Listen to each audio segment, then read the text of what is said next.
예수께서 돌을 옮겨 놓아라 하시니 죽은 사람의 누이 마르다가 말하였다. 주님, 죽은 지가 나흘이나 되어서 벌써 냄새가 납니다. 예수께서 마르다에게 말씀하셨다. 내가 믿으면 하나님의 영광을 보게 되리라고 내가 내게 말하지 않았느냐. 사람들이 그 돌을 옮겨 놓았다. 예수께서 하늘을 우러러보시고 말씀하셨다. 아버지, 내 말을 들어주신 것을 감사드립니다. 아버지께서는 언제나 내 말을 들어주신다는 것을 압니다. 그런데도 이렇게 말씀을 드리는 것은 둘러선 무리를 위해서입니다. 그들로 하여금 아버지께서 나를 보내신 것을 믿게 하려는 것입니다. 이렇게 말씀하신 다음에 큰 소리로 나사로야, 나오너라 하고 외치시니 죽었던 사람이 나왔다. 손발은 천으로 감겨 있고 얼굴은 수건으로 싸매어 있었다. 예수께서 그들에게 그를 풀어주어서 가게 하여라 하고 말씀하셨다. 제가 신학교 다닐 때 서점에 가서 설교집 한 권을 샀었는데 당시에 아주 유명한 설교자셨던 곽선희 목사님 신앙인의 불신앙이라 하는 제목의 설교집이었습니다. 제목이 뭔가 이렇게 마음에 콱 와닿더라고요. 신앙인의 불신앙. 한동안 그 책이 제 서고에 꽂혀 있었습니다. 오늘 그 말씀을 여러분들과 같이 나누려고 합니다. 오늘 읽은 요한복음 11장 말씀은 죽은 나사로를 다시 살리신 유명한 기적의 기사입니다. 그런데 이 요한복음 11장의 핵심은 죽은 자도 살아났다 하는 기적 이야기가 아닙니다. 우리의 믿음을 점검하는 메시지입니다. 예수님 주변에 많은 사람들이 있었는데 그들의 믿음을 점검하는 말씀입니다. 예수님을 믿지 않았던 유대인들의 불신앙에 대하여만 말씀하는 게 아닙니다. 예수님을 잘 믿는다고 하는 예수님 주변에 있는 사람들의 믿음도 아주 적나라하게 드러내는 그 실상을 드러내는 말씀이기도 합니다. 오늘 여러분 중에 그래도 나는 믿음은 있어 이렇게 생각하시는 분들 잘 귀담아 한번 들어보시기 바랍니다. 이 나사로와 마리아 이 남매 가정은 예수님을 잘 믿고 주님을 정말 뜨겁게 사랑했던 가족이었습니다. 예수님께서도 그 가족을 사랑하셨고요. 근데 어느 날 이 오빠인 나사로가 병으로 죽습니다. 가정 안에 굉장한 어려움이 생기죠. 예수님에게 나사로가 이제 죽게 되었다는 소식을 전해 주었는데 그때 예수님은 예루살렘을 떠나서 요단강가에 계셨습니다. 근데 예수님이 나사로가 죽게 되었다는 소식을 들으시고 바로 이 베다니로 돌아오시지 않으시고 이틀을 더 머무셨어요. 그래서 어떤 사람은 생각하기를 왜 예수님께서 나사로가 죽게 되었다는 소식을 듣고 바로 오셔서 나사로가 죽지 않게 하시지 왜 나사로가 죽고 난 다음에서야 오신 건가 이런 생각을 하시는 분들도 있으신데 실제로는 예수님에게 나사로가 죽게 되었다는 소식을 전해주러 사람이 떠났을 때 나사로는 금방 죽었습니다. 예수님께서 계시던 이 요단강가와 베다니는 걸어서 하루길이 걸리는 거리입니다. 예수님이 이틀을 더 머무신 후에 그리고 돌아오셔서 나사로가 죽은 지 나흘이나 되었다고 성경은 이야기하고 있어요. 그러니까 예수님에게로 나사로의 병든 소식을 전해주러 간 사람이 예수님에게 오기까지 하루, 예수님이 이틀을 머무시고 돌아오시는 경우가 또 하루, 나흘이 걸린 거죠. 예수님이 나사로가 병들어 죽게 되었다는 소식을 들을 때는 이미 나사로는 죽은 상태였어요. 예수님이 그 사실을 아시고 이틀을 더 머무신 거예요. 장례가 끝날 때까지. 예수님의 계획이 있으셨던 겁니다. 예수님께서는 물론 나사로를 다시 살리시려고 하셨습니다. 그렇지만 예수님의 관심은 죽은 자를 살려내는 데 있는 게 아니었어요. 예수님이 지금 바라보고 있는 것은 예수님이 곧 십자가에 죽으실 것에 대해서 바라보고 계셨습니다. 자, 예수님이 십자가에 죽게 될 때, 그때 예수님을 따르던 제자들, 예수님을 믿는 사람들이 과연 믿음을 견고하게 지킬 수 있겠는가? 이것이 예수님의 깊은 관심이었습니다. 그래서 예수님께서 이 일을 계기로, 나사로의 죽음을 계기로 죽음도 끝이 아니다, 부활의 역사가 있다, 이 사실을 제자들과 예수님을 믿는 사람들에게 분명하게 알게 해 주시려고 나사로를 다시 살리실 생각을 하셨던 거죠. 요한복음 11장 15절 말씀을 제가 읽겠습니다. 내가 거기에 있지 않은 것이 너희를 위해서 도리어 잘된 일이므로 기쁘게 생각한다. 이 일로 말미암아 너희가 믿게 될 것이다. 그에게로 가자. 나사로가 죽은 게 잘된 일이라고 표현하는 것처럼 느껴집니다. 그런데 나사로의 죽은 게 잘됐다는 뜻이 아니고 나사로가 이미 죽었기 때문에 이 일을 계기로 죽음이 끝이 아니다, 이 사실에 대해서 제자들에게 분명하게 알게 해주실 그런 계기가 되었다는. 그래서 제자들이 예수님의 십자가의 죽음 앞에서 흔들리지 않을 믿음을 주고 싶으셨던 거예요. 예수님께서 나사로의 집으로 돌아오십니다. 자, 그때 이 믿음이 좋다는 마르다, 마리아의 반응을 여러분이 한번 주목해 보셔야 됩니다. 마르다가 예수님을 뵙고 이렇게 말을 합니다. 21절에 주님이 여기 계셨더라면 내 오라버니가 죽지 아니하였을 것입니다.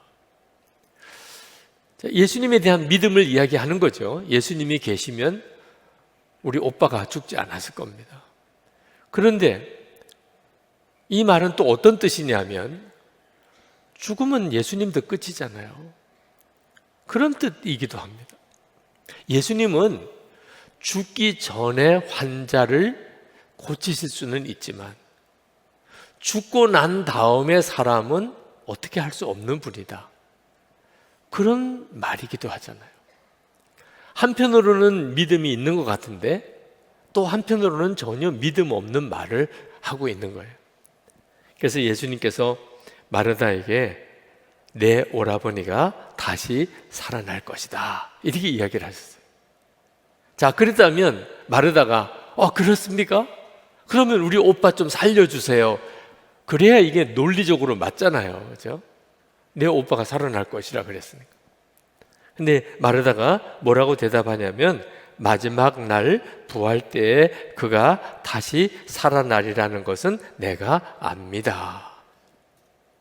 분명히 믿음은 믿음이에요. 마지막 날에 모든 성도가 다 부활할 것이라는 것을 믿고 있는 거죠. 그렇지만 또 믿음이 아닌 것이 마르다는 여전히 슬픔 속에 사로잡혀 있는 거예요. 한편으로는 믿는 것 같은데 또 다른 편으로는 전혀 믿지 않는 것과 같은 상태이죠. 그래서 예수님께서 말씀합니다. 나는 부활이요 생명이니 나를 믿는 사람은 죽어도 살고 살아서 나를 믿는 사람은 영원히 죽지 아니할 것이다. 네가 이것을 믿느냐? 지금 이 나사로가 죽었다가 부활한 사건에 가장 중요하게 나오는 단어는 믿음입니다. 믿음. 내가 믿느냐? 그때 마르다가 대답합니다. 예, 주님.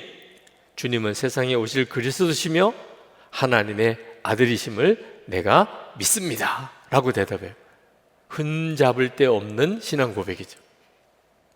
근데 문제는 그게 진정한 믿음이 아니었다는 거예요.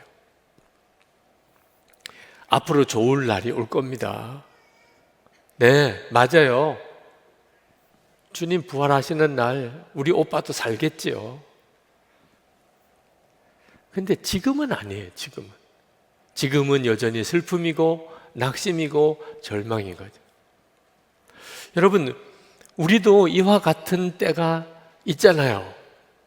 큰 어려운 일 또는 어떤 재앙이 닥쳤습니다.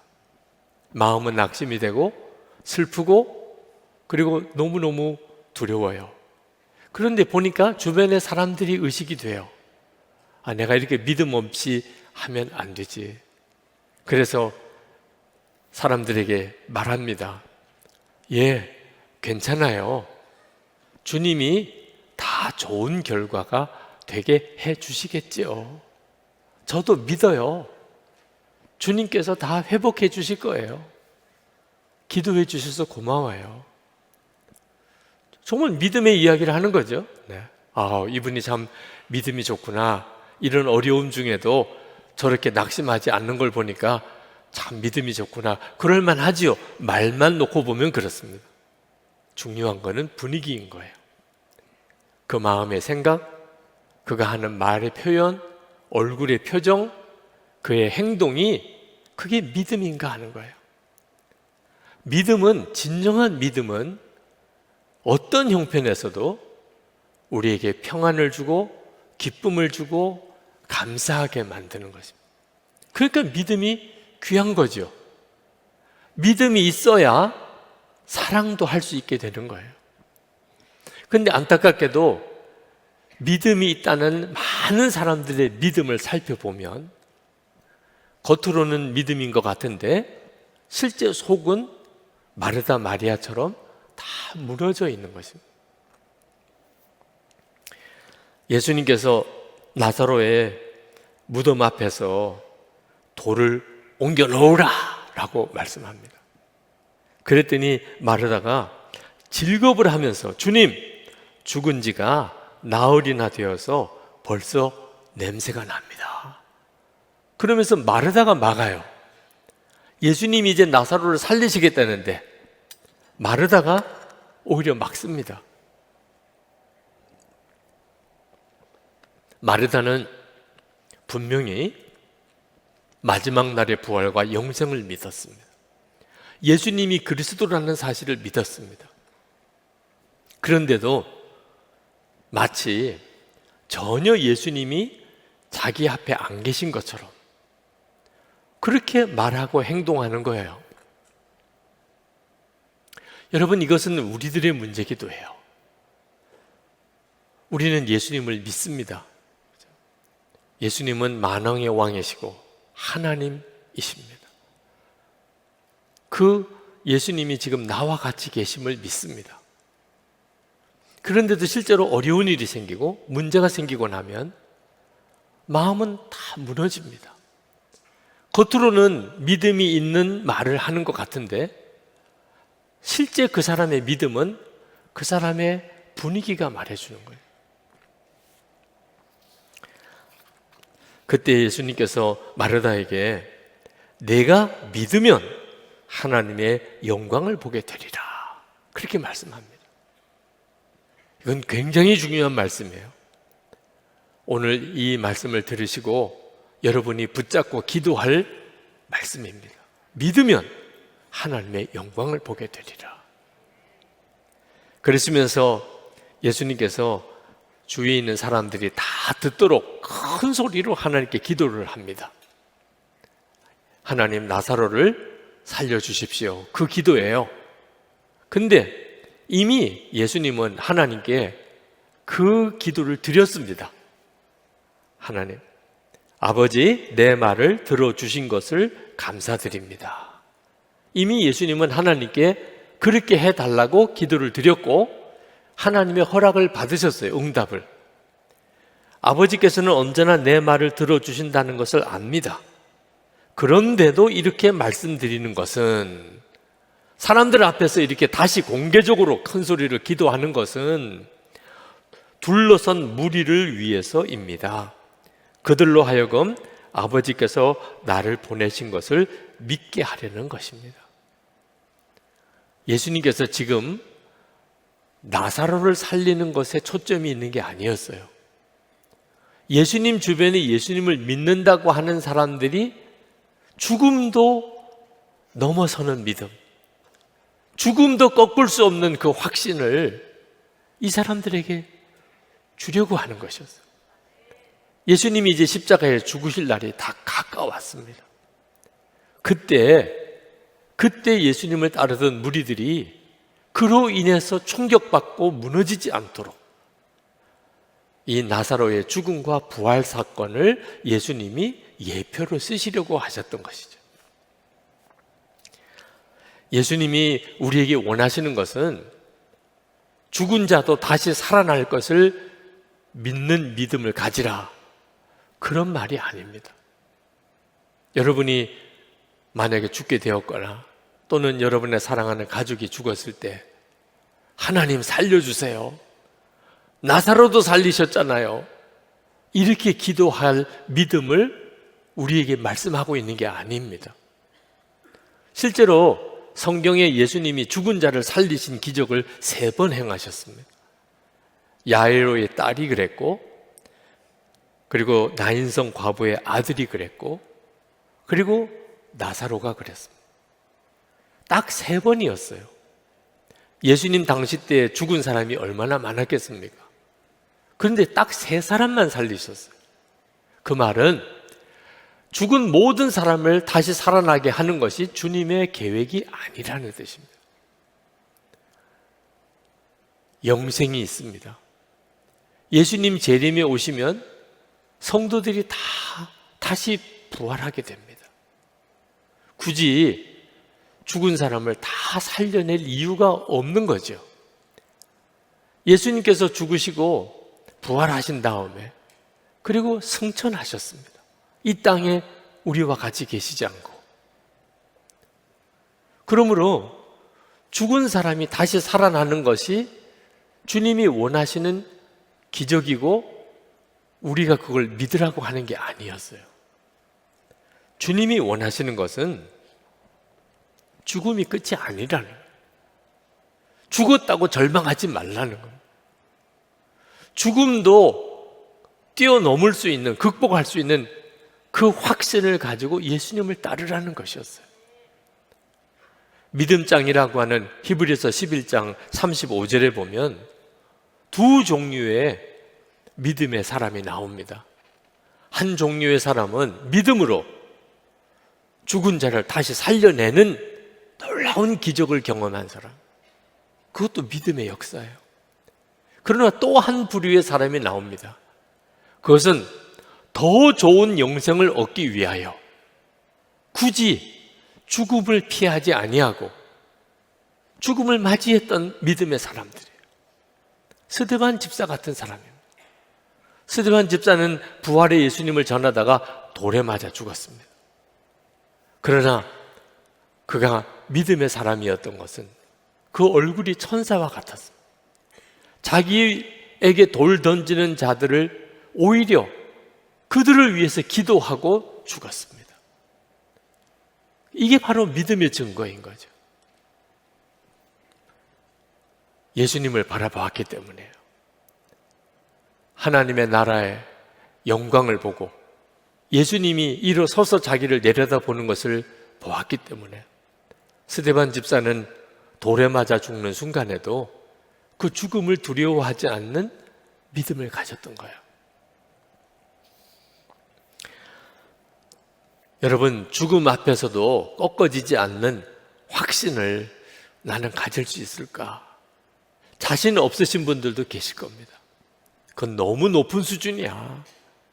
나는 지금 질병도 감당하기 힘든데, 경제적인 어려움도 감당하기 어려운데, 어떤 사람과 관계가 깨어진 것도 내가 감당하기 어려운데, 나 혼자 있는 이 고독감도 감당하기 어려운데 죽음도 꺾을 수 있는 믿음이라니, 내가 그런 믿음을 가질 수 있을까?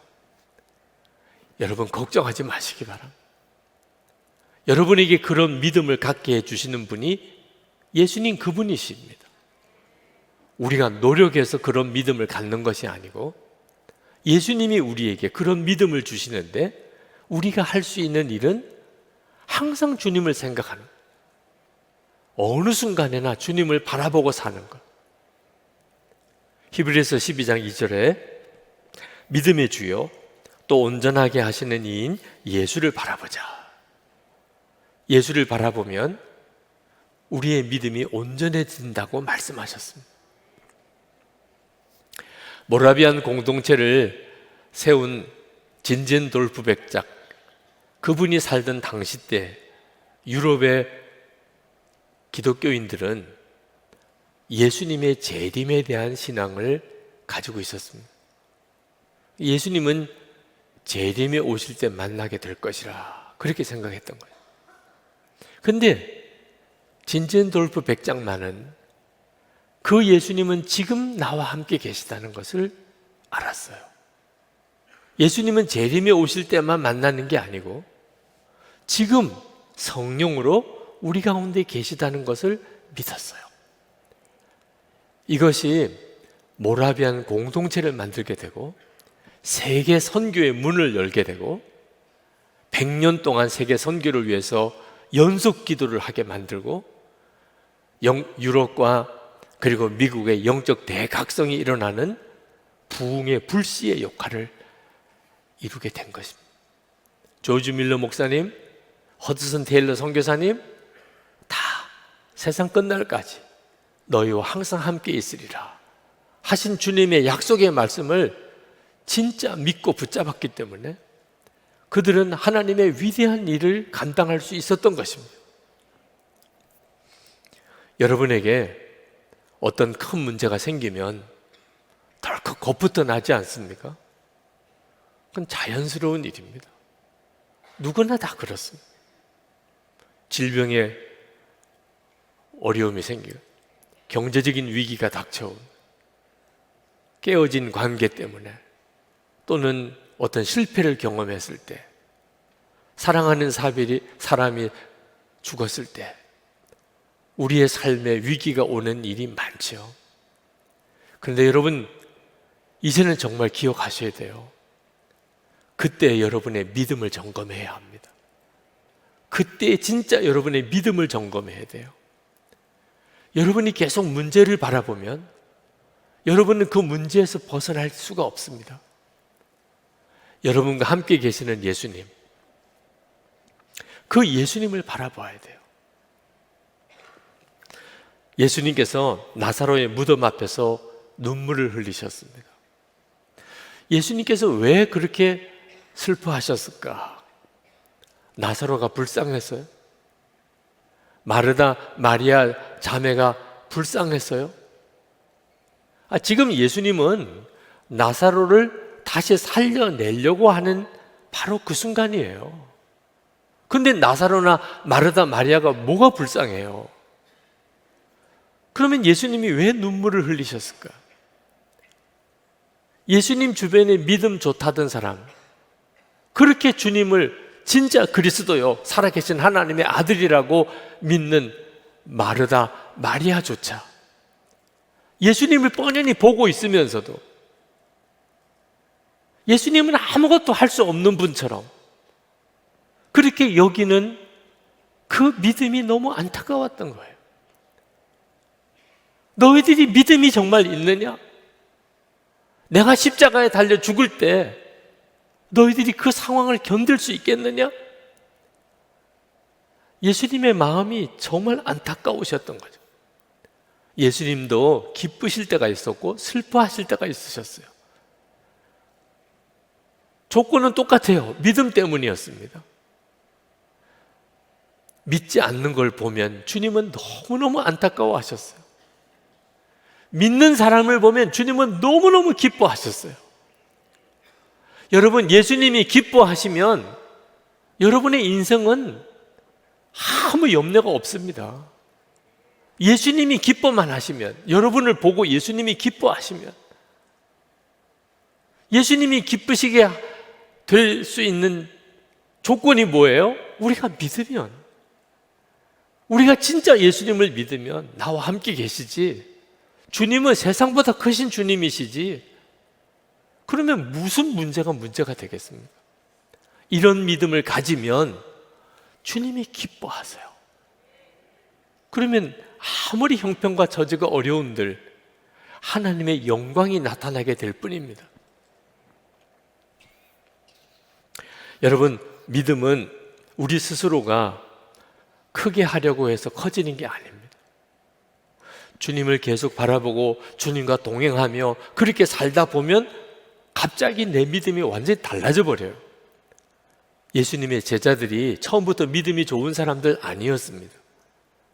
예수님과 3년 동안 함께 지냈습니다. 그리고 그들이 위대한 사도가 되었어요. 그게 핵심입니다. 이 은혜는 우리가 다 받고 있는 은혜예요. 여러분 모두에게 주님은 함께 계시고 여러분 안에 계십니다. 예수님께서 요한복음 4장에 보면 마음이 꽉 닫힌 사마리아 여인을 만나십니다.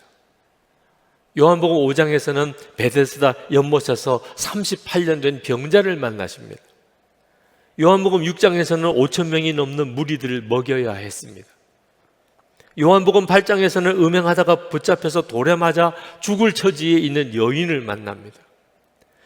요한복음 9장에서는 나면서 눈먼 자를 만나십니다.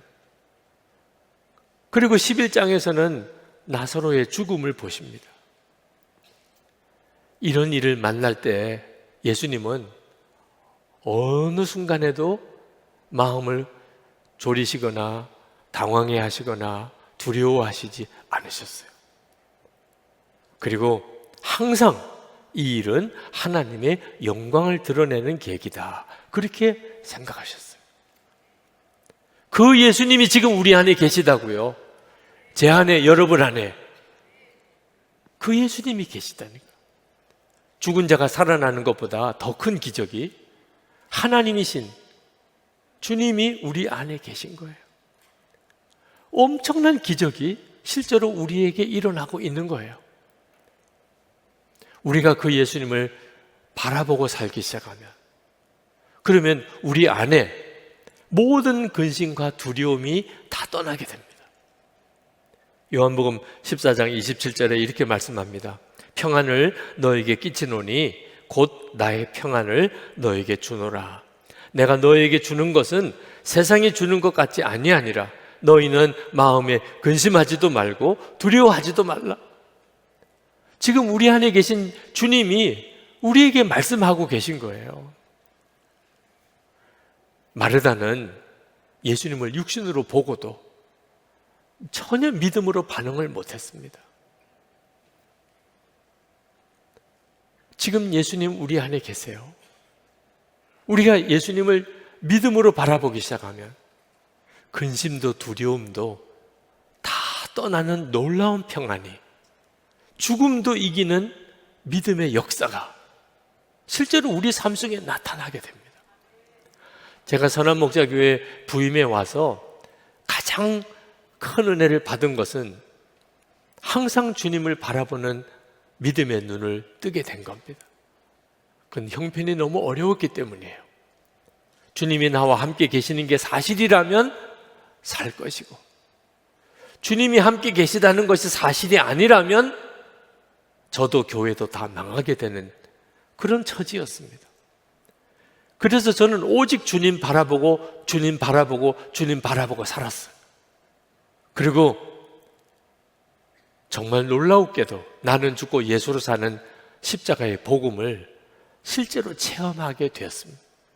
그리고 여기까지 왔어요. 제가 선한목적에 부임해 와서 이 교회 목회하면서 가장 어려웠던 순간이 언제였을까 생각해 보았습니다.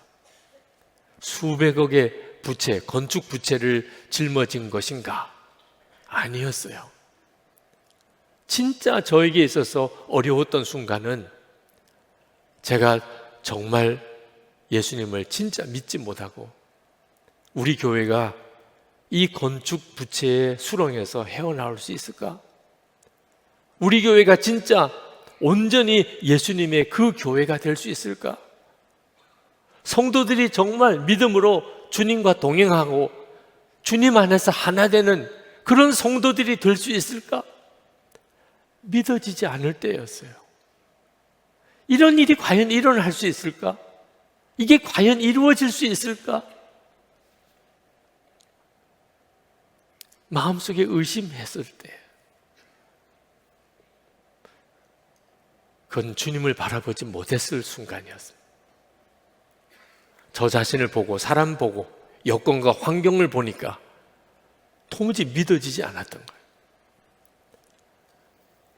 주님께서 저에게 한번 그 문제를 깨우쳐 주신 적이 있습니다. 하나님께 기도했었어요.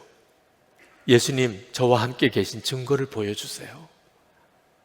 너무 힘들고 도무지 해결하기 어려운 문제 앞에서 하나님 증거를 좀 보여주세요. 저와 함께 계시는 증거를.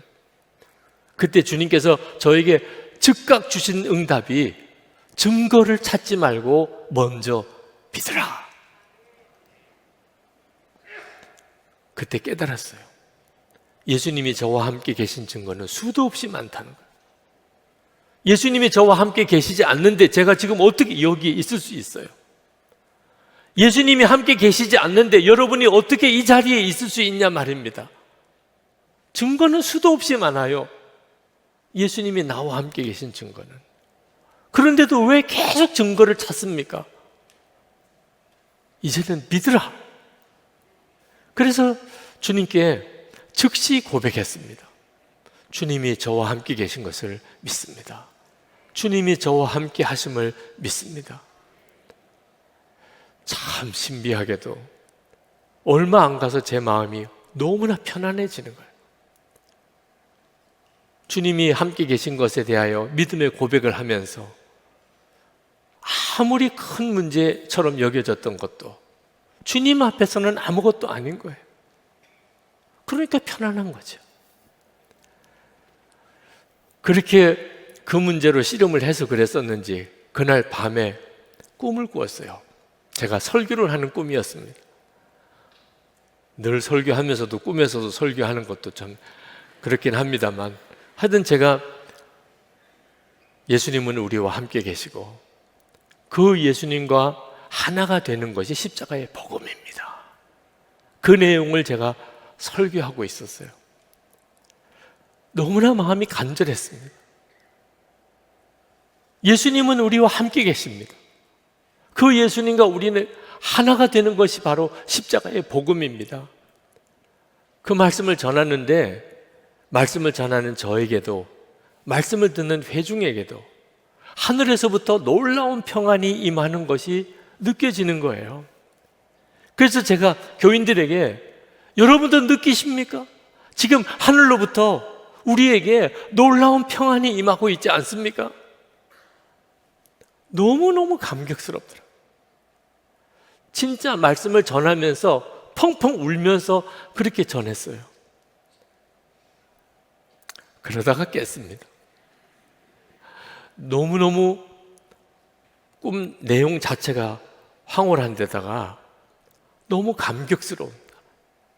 이것이 설교자가 얻게 되는 가장 놀라운 복이겠구나. 그런 생각이 들었어요. 근데 다시 잠이 들면 그 꿈 내용을 잃어버릴 것 같았어요. 그래서 옆에 있는 아내를 깨웠습니다. 그리고 지금 방금 꾼 꿈 이야기를 해주었어요. 그리고 아내에게 그걸 좀 메모를 해달라. 내용을.